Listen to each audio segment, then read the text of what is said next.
Hi everybody. Now, have you ever thought how you would react if after murdering somebody you chopped off their head while a storm raged outside and threw it in the fire, and as a huge clap of thunder made the house vibrate, the eyes on the head opened and stared at you accusingly?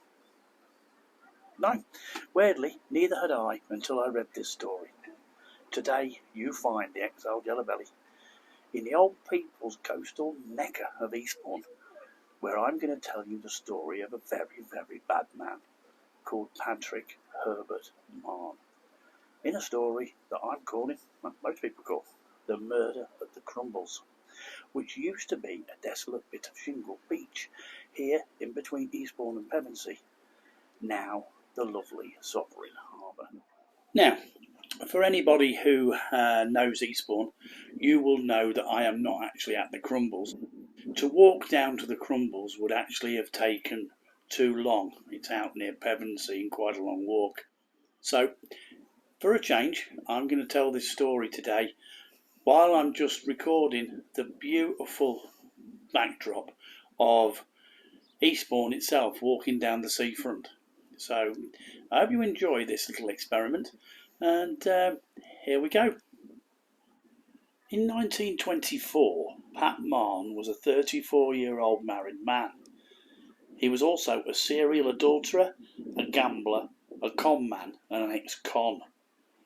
He had an Irish wife called Marverine, a pregnant mistress called Emily Kaye, and because he didn't think that was complicated enough, he had decided he had time for another lover too, a young lady called Ethel Duncan. But let's not jump the gun.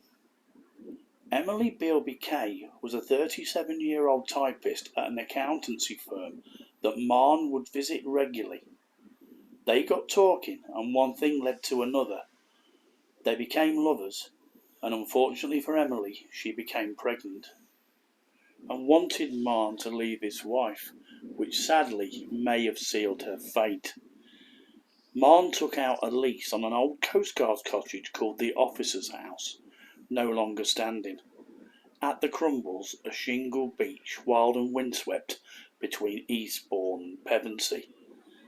He invited Emily to move in with him and to cash in her £600 worth of bonds, and they would marry, honeymoon in Paris, then start a new life in South Africa.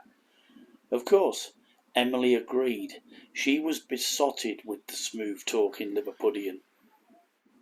Mahon continued to visit his wife during the week, then would disappear back to see Emily in Eastbourne at weekends.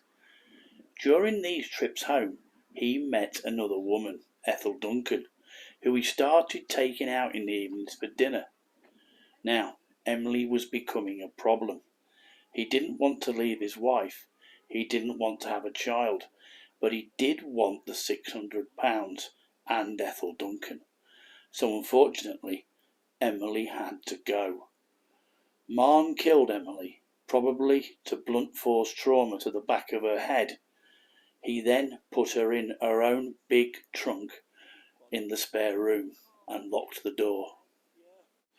He then sent a telegram to Ethel, inviting her to come and stay at the cottage the following weekend, which was Easter weekend. She duly obliged and had a lovely time, not thinking it was remotely strange that there was a closet full of women's clothes, and that when she glimpsed a big trunk sitting in the middle of the spare room when Mahon went into the room for a second, and then realising that she had seen the trunk, he then nailed the door shut. When Mahon took Ethel home on the Monday, he returned to the Crumbles with a new kitchen knife and saw.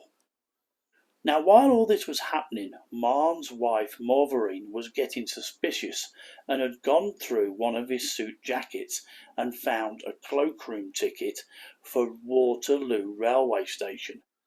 Thinking he had started gambling again, she gave the ticket to a friend of hers who was a private investigator. He went to Waterloo and handed over the ticket, whereupon he was handed a Gladstone bag. He was able to prise it open enough to see that it contained blood-stained women's underwear and a racket case cover with EBK embossed on it. He handed back the bag to the cloakroom attendant, then took the ticket back to Morverine and told her to put it back in her husband's jacket pocket. He then went to the police, who firstly went to look at the bag, then waited to see who picked it up. The very next day, Mahon turned up to pick up the bag and was promptly arrested. He first denied knowing anything about the underwear, the blood, or the racket case, but eventually told the police he had been living with a woman in Eastbourne. They had had an argument, and she had fell and hit her head on a coal scuttle, which had killed her. He then gave the address of the cottage at the Crumbles. At the cottage, the police discovered a horrific sight. The torso of Emily had been quartered and parcelled and was in her own luggage trunk. Her heart and other parts were found in a biscuit tin and a hat box. Saucepans of boiled body parts sat on the stove.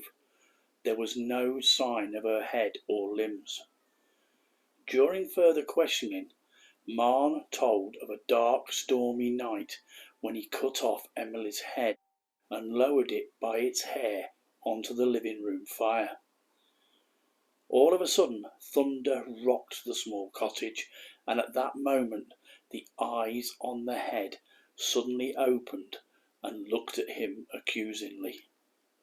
Patrick Mahon stood trial in July 1924 for the murder of Emily Kaye. It turned out the Gladstone bag was his undoing. He had been using it to carry body parts onto the train and then throwing them from the train's windows. The eminent pathologist Sir Bernard Spilsbury disproved falling on the coal scuttle could have caused Emily's death. It was too cheaply made and would have crumpled if she had fallen onto it. Also, it was said that when Mahon once again described what he had done with Emily's head, the courtroom lit up with a lightning flash which left Mahon white and shaking. Mahon was found guilty of Emily's murder and was hanged on the 9th of September 1924 at Wandsworth Prison by Thomas Pierpoint. Emily's head and limbs were never found. Well, I hope you enjoyed that. I'm ready for fish and chips and a pint. If you found this story of some interest, please give it a thumbs up and maybe subscribe. It's totally free. And don't forget to ding the little bell for future notifications.